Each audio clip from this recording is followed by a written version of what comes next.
parts in the short music track were composed by using sequences. Today I will give you an easy-to-follow guide on how to do it. At the end of this video you will get a free exercise with guitar tabs. Sequence is a melodic pattern repeated at a new pitch. The first important insight is that you can use sequences for writing all song parts. Just like in the example track, the melodic intro, the riff, the vocal melody and the guitar solo were all composed using sequence techniques. By the way, the track is in melodic E minor scale. All track parts have the same chord progression 1, 3, 7, 4. The simplest way to make a sequence is to play the initial phrase from a lower or higher note, keeping the initial shape without any changes.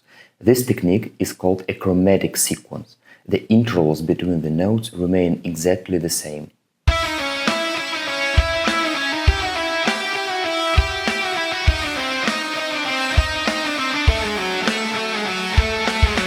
Using this method will result in moving outside the scale, which is absolutely fine in the context of musical theory.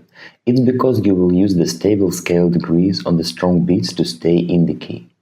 This is what I break down in my riff lesson. Please learn these concepts if you are not familiar with them. The idea is simple. In a 4-beat bar, strong beats are every first and the third. We need to use our chord progression notes on the strong beats to fit the underlying harmony of the track. It's enough to match at least one strong beat per bar. Now let's write riff with the vocal part. This time let's precisely stay within the scale. This means we will need to adjust notes, making each new repetition. This technique is called a diatonic sequence. In this concept, the intervals between notes will not remain the same.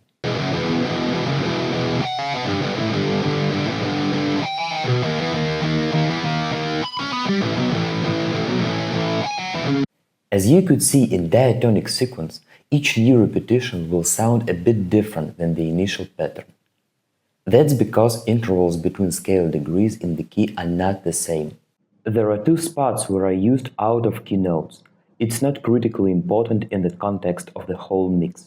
All tabs and multi-tracks of today's example track are available on my Patreon page. The link is in the description. Using sequences, you don't necessarily need to repeat the same phrase again and again.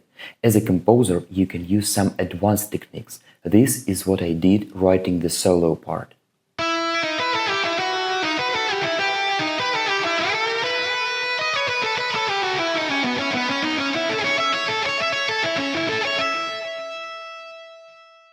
The first phrase of the solo consists of 3 patterns that may seem the same. They have the same rhythmic structure, also they have the same repeating part.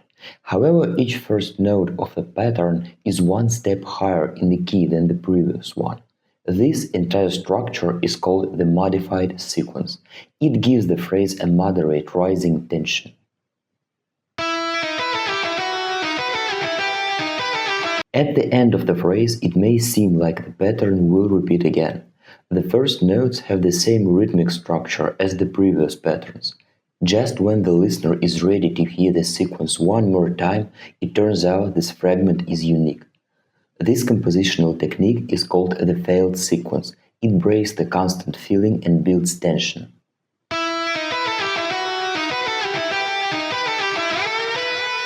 The purpose of the first melodic phrase is to build the tension and guide the listener to the second phrase.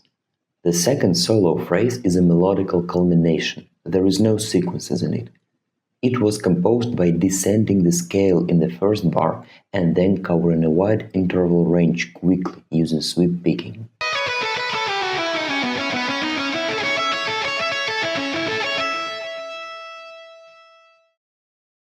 In the first comment below, I give you a free exercise. You will get the initial pattern for writing the similar track using sequences. There is a PDF and guitar profile with a lead guitar, harmony and drums. The task is to finish all parts using all today's knowledge.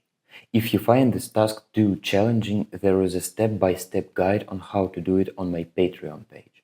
Please leave me a comment if you find this video helpful. Please like, subscribe and see ya!